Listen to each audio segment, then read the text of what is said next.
ہمارے بعض اکابر ایسے گزرے اللہ نے ان کو بہت مال دیا، جیسے حضرت خواجہ عبید اللہ احرار رحمۃ اللہ علیہ سمرقند کے تھے، اور پورا شہر اور اس کی مارکیٹیں ان کی ملکیت تھیں، بہت امیر تھے، اور وہ اپنا مال اللہ کے راستے میں خوب خرچ کرتے تھے۔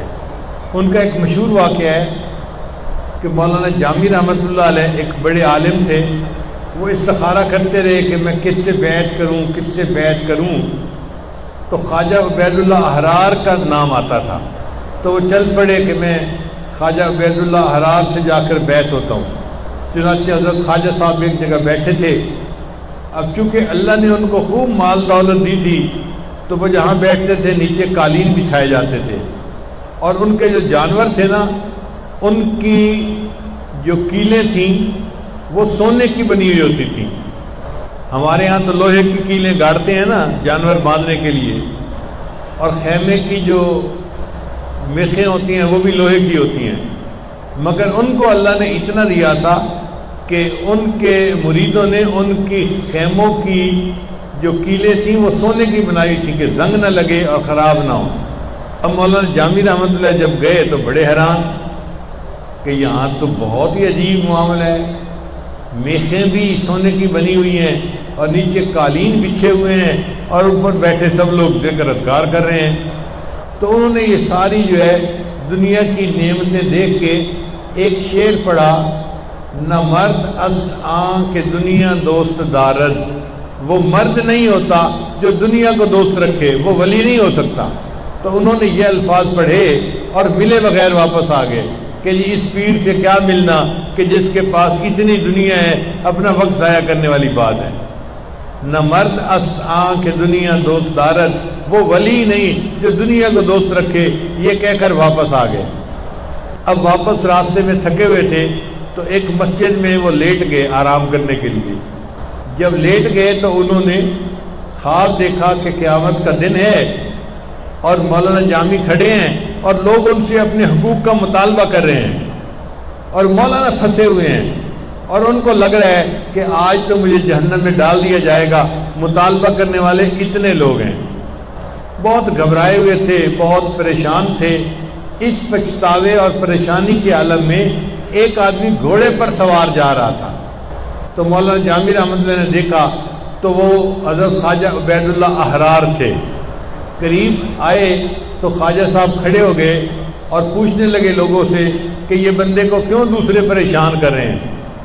اس نے کہا جی اس نے دوسروں کے حقوق ادا کرنے ہیں اور حق والے اپنے حق کا مطالبہ کر رہے ہیں، اس لیے یہ پریشان ہے۔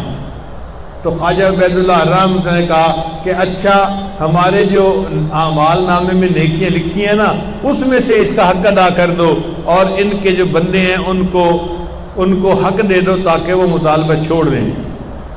چنانچہ ان کے جو بندے تھے انہوں نے کہا کہ جی خواجہ صاحب کے نام اعمال میں بہت نیکیاں ہیں، جتنی نیکیاں لوگوں کو چاہیے ہم دے دیتے ہیں، مگر اس بندے کو تم کچھ نہ کہو۔ اب یہ خواب کی بات تھی، جب لوگوں کو ان کے حق مل گیا تو لوگ چلے گئے اور مولانا جامی جو تھے وہ ان لوگوں سے بچ گئے۔ اب آنکھ کھل گئی تو مولانا جامی نے سوچا کہ نہیں یہ واقعی اللہ والے ہیں کہ قیامت کے دن بھی مجھے ان کے تعلق کی وجہ سے نفع ملے گا، تو اس لیے مجھے ان کو ضرور ملنا چاہیے۔ تو مولانا جامی اٹھے اور اٹھ کے پھر وہ واپس حضرت کو ملنے کے لیے آئے۔ جب ملنے کے لیے آئے تو اب حضرت کے پاس آئے تو حضرت کو سلام کیا، حضرت نے جواب دیا، اور حضرت نے جواب میں فرمایا مولانا جب پچھلی دفعہ آئے تھے تو کیا شعر پڑھ کر گئے تھے؟ اللہ نے کشف کے ذریعے سے ان کو بتلا دیا۔ مولانا جب پہلے آئے تھے تو کیا شعر پڑھ کے گئے تھے؟ نہیں حضرت، نہیں حضرت، نہیں حضرت۔ فرمایا نہیں پڑھو تم۔ تو مولانا نے پڑھا کہ میں نے دیکھ کے آپ کو یہ کہا تھا نہ مرد است آن کہ دنیا دوست دارد، تو حضرت نے شعر کو مکمل کیا، اگر دارد برائے دوست دارد، اگر یہ دنیا کسی کے پاس ہو تو اللہ کے لیے ہونی چاہیے، اپنے لیے نہیں ہونی چاہیے۔